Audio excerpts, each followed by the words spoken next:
Man power ફ્યુઝમાં લેવાનો, નીચેના ફ્યુઝથી મેનમાં લેવાનો, મેનની નીચે લઈ પાવર અલગ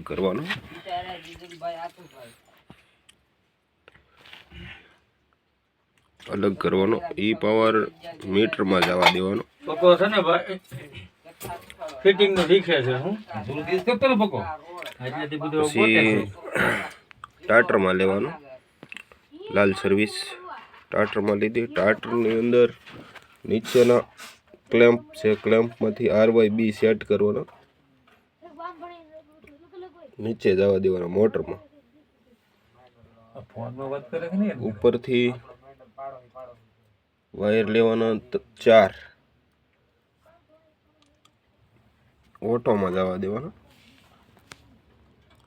ઓટોમાં પેલી સાઈડમાંથી ચાલુ કરવાનું, ડાબી સાઈડમાંથી લૂપિંગ આપવાનું, એક સાઈડમાં ખાલી જગ્યામાં સેલામાં ન્યૂટન નાખવાનું.